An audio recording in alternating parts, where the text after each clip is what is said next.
एक बार भगवान शिव ने अपने तेज को समुद्र में फेंक दिया था। उससे एक महातेजस्वी बालक ने जन्म लिया। यह बालक आगे चलकर जालंधर के नाम से पराक्रमी दैत्य राजा बना। इसकी राजधानी का नाम जालंधर नगरी था। दैत्यराज कालनेमी की कन्या वृंदा का विवाह जालंधर से हुआ। जालंधर महाराक्षस था। अपनी सत्ता के मद में चूर उसने माता लक्ष्मी को पाने की कामना से युद्ध किया, परंतु समुद्र से ही उत्पन्न होने के कारण माता लक्ष्मी ने उसे अपने भाई के रूप में स्वीकार किया। वहां से पराजित होकर वह देवी पार्वती को पाने की लालसा से कैलाश पर्वत पर गया। भगवान देवाधिदेव शिव का ही रूप धारण कर वह माता पार्वती के समीप गया, परंतु माता ने अपने योग बल से उसे तुरंत पहचान लिया तथा वहां से अंतर्ध्यान हो गईं। देवी पार्वती ने क्रुद्ध होकर सारा वृत्तांत भगवान विष्णु को सुनाया। जालंधर की पत्नी वृंदा अत्यंत पतिव्रता स्त्री थी। उसी के पतिव्रत धर्म की शक्ति से जालंधर न तो मारा जाता था और ना ही पराजित होता था। इसलिए जालंधर का नाश करने के लिए वृंदा के पतिव्रत धर्म को भंग करना बहुत आवश्यक था। इसी कारण भगवान विष्णु ऋषि का वेश धारण कर वन में जा पहुंचे, जहां वृंदा अकेली भ्रमण कर रही थी। भगवान के साथ दो मायावी राक्षस भी थे, जिन्हें देखकर वृंदा भयभीत हो गई।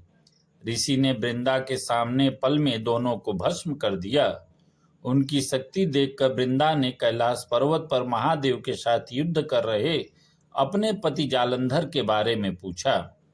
ऋषि ने अपने माया जाल से दो बानर प्रकट किए।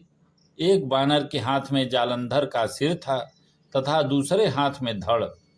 अपने पति की यह दशा देखकर वृंदा मूर्छित होकर गिर पड़ी। होश में आने पर उन्होंने ऋषि रूपी भगवान से विनती की कि वह उसके पति को जीवित करें।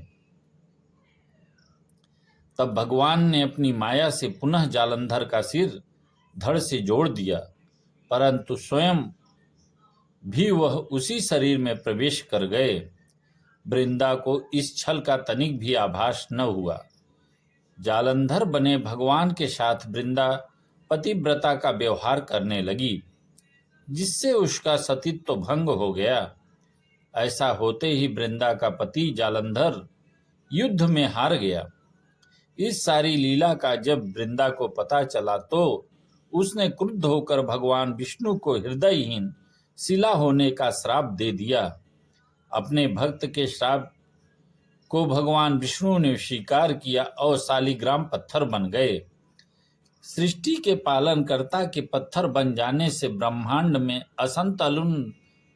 असंतुलन की स्थिति पैदा हो गई। यह देखकर सभी देवी देवताओं ने वृंदा से प्रार्थना की वह भगवान विष्णु को श्राप मुक्त कर दे। वृंदा ने भगवान विष्णु को श्राप मुक्त कर स्वयं आत्मदाह कर लिया। जहां वृंदा भस्म हुई वहां तुलसी का पौधा उगा। भगवान विष्णु ने वृंदा से कहा, हे वृंदा, तुम अपने सतीत्व के कारण मुझे लक्ष्मी से भी अधिक प्रिय हो गई हो। अब तुम तुलसी के रूप में सदा मेरे साथ रहोगी।